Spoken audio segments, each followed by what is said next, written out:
नसल्ली अला रसूलिहिल करीम अम्मा बाद फ़ाज़ु बिल्लाहि मिनश शैतानिर रजीम बिस्मिल्लाहिर रहमानिर रहीम अला इन्ना औलिया अल्लाहि ला खौफुन अलैहिम वला हुम यहज़नून सदक़ल्लाहु मौलाना अज़ीम व सदक़ रसूलुहुन नबियुल करीम ला इलाहा इल्लल्लाहु मुहम्मदुर रसूलुल्लाह क़ुर्रतु ऐनी बिका या रसूलल्लाह सल्लल्लाहु अलैहि वसल्लम। अल्लाह सोने दी बेहद हमद व सना अल्लाह दे प्यारे हबीब ते बेशुमार दुरूद व सलाम तो बाद अल्लाह सोने दे हबीब सल्लल्लाहु अलैहि वसल्लम दे वसीला जमीला नाल अल्लाह सोने दी अजीम शान बुलंद बारगाह दिल दी गहराइयां दुआ कि अल्लाह सोने सच कहण सच सुनो सच ते अमल करनो सच्चियां दे नाल रहण दी तौफीक अता फरमा। पैगाम कुरान व सुन्नत फिक़ह ते सफ़ू नूं दुनिया दे हर इंसान तक पहुंचाउण और इन्हां दी रूह दे मुताबिक कल्ब नाल अमल करने वाला बंदा बनाए। कुरान से इस्लाम को गलबा अता फरमाए। काफरा मुनाफिका दजालियाँ अफलातूनियाँ इस्लाम दुश्मन कुव्वतां दे गलीज़ मनसूबे नाकाम फरमाए। मरददम कलमा तय्यब नसीब फरमाए। कब्र हशर दी ज़िल्लत रसवाई तो बचाए। दवाम कल्बी ज़िक्र हुज़ूर दा कमाल अता फरमाए। सच्चा हुसैनी बन के हर लम्हा अपनी सोबत रहने वाला हर अपने इश्क नाल सरशार हो के कल्ब ताबत अपनी सोहनी पाकज़ात डुबा रहने वाला बंदा बनाए।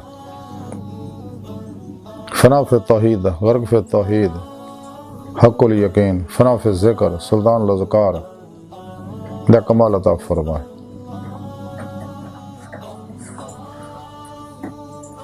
ग़ज़वा हिंद से सब कुछ कुर्बान करन और अमल ने दे शरीक होने दी तौफीक अता फरमाए। इस्लाम पाकिस्तान पाक फौज और आलम इस्लाम दी हिफाजत फरमाए। बिला इम्तियाज़ रंगो नस्ल मजहब मिल दुखी इंसानियत दा बेगर्ज भला करने वाले वास्ते सानियाँ पैदा करने वाला बंदा बनाए। अपने हबीब सल्लल्लाहु अलैहि वसल्लम और अपनी सोहनी पाकज़ात दा सदका साड़ियाँ खता गुनाह गलतियाँ लक्ष्यां माफ़ फरमाए। साढ़े दिलों दी नेक जायज़ शरी मुरादां पूरियां फरमाए। अस्सलातु वस्सलामु अलैका या सय्यदी या रसूल अल्लाह व अला आलिका व सहाबिका या सय्यदी या हबीब अल्लाह।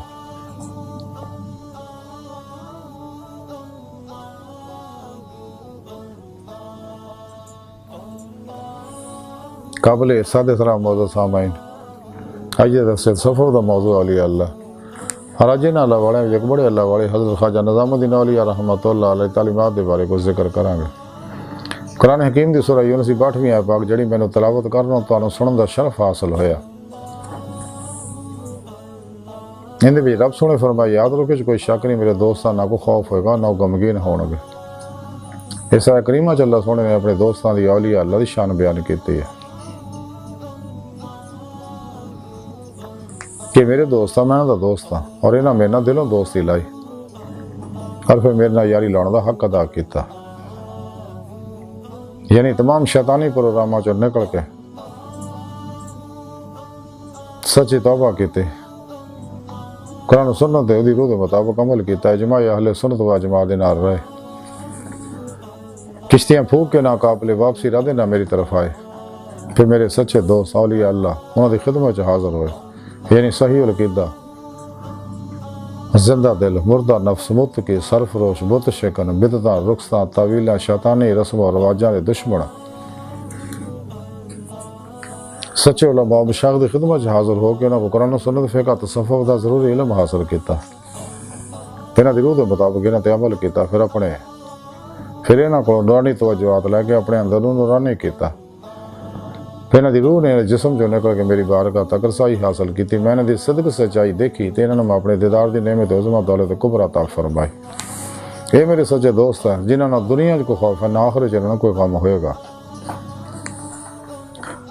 हज़रत ख्वाजा मीर खिसरो रहमतुल्लाह अलैह अफ़ज़लुल फ़वाइद दे अंदर लिख दे कि मैं अपने पीरो मुर्शिद हज़रत ख्वाजा महबूब इलाही हज़रत ख्वाजा निज़ामुद्दीन औलिया रहमतुल्लाह अलैह दी खिदमत अक़द च हाज़िर होया। तो मैनू आप दी कदम बोसी दी नेमत दौलत सादत और शरफ नसीब होया। दीगर उलमा मशाइख और दरवेश भी आप दी खिदमत अक़द च हाज़िर सी ते आपने अपनी ज़ुबान मुबारक च फरमाया कि जदों भी किसी इंसान को कोई तकलीफ पहुँचाए कोई शख्स या कोई चीज़ ज़बरदस्ती को खो ले तो उन्हें चाहिए कदे उन्हें बददुआ ना दे बल्कि दंद पी के खामोश हो जाए सब्र करे ताकि वह मकसद हासिल हो जाए। और अल्लाह सोना खुद वह फिर बदला लाएगा, क्योंकि अल्लाह सोना अपने बंदियां के अफाल को बड़ी अच्छी तरह जानता है।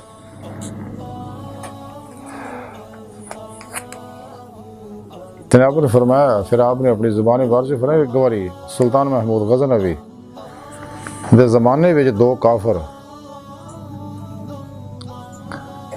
आपके इलाके च आए मालो सबाब लैके, तो डाकुओं ने उन्होंने सारा मालो सबाब लुट लिया और रोंदे हुए बुत खाने च गए और आसमान की तरफ मुँह करके कहने लगे कि अल्लाह सोने गो असी मुसलमान नहीं, मुसलमानों के इलाके च आए हैं तो फिर भी तेरे पैदा किए हुए हैं और सब का खालक मालिक तो तू ही है ना। अगर तू साड़ी दाद रसी नहीं करेगा तो असी इतों नहीं निकलांगे। दोनों ने एक दूसरे इन्हें गलबात की और एक दूसरे के पल्ले एक दिन बन के उत्थे बह गए। उस दिन ही सुल्तान महमूद गज़नवी दे पेट च दर्द शदीद उठिया, बड़ा बेकरार होया कि तख्त ते बैठे कि थले बैठे, बड़े इलाज माल जे कीते उन्होंने आराम नहीं आया।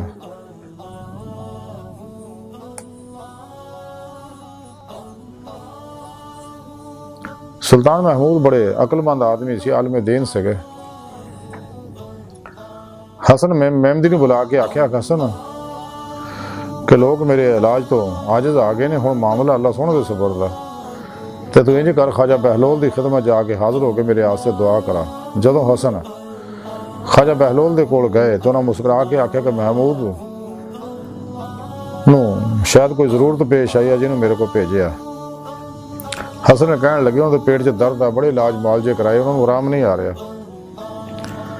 तो बहलोल कहने लगे कोठे अपने महल के उत्ते चढ़ के ढोल बजाओ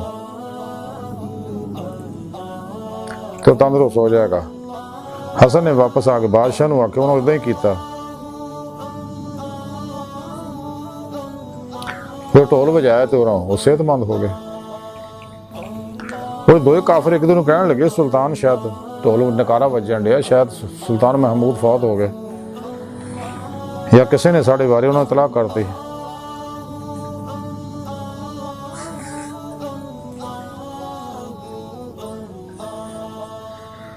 तो जो सुल्तान महमूद ठीक होया तो वह ख्वाजा बहलोल के कोल आया और माफ़ी मंगी। खाजा साहब ने फरमाया कि डकैती होर करन ते पेट च तेरे दर्द होवे, इसलिए कि तेरे मुंबल कंधे अंदर डाका वजया कि वह मुसाफिर को काफर ही सके, लेकिन उन्होंने मालो सबाब लुटे और तकलीफ दी। तो गुलाम चोरी करन ते मुसीबत तो मालक नूं भोगनी पैंदी है ना। तो दोनों काफरां दी कैफियत बयान की बादशाह ने उन्होंने दोनों काफरों को खुश किया, इज्जत दी तो मालो सबाब दिता। फिर ख्वाजा निज़ामुद्दीन औलिया रहमतुल्लाह अलैह दीदा हो गए। आपने फरमाया जो बेगानियां नूं सताउण दा नतीजा आया तो अपनियां नूं सताउण दा दुनिया और आखिरत की हाल होएगा। फिर शायद फरमाया कि हज़रत ख्वाजा ज़नून मिस्री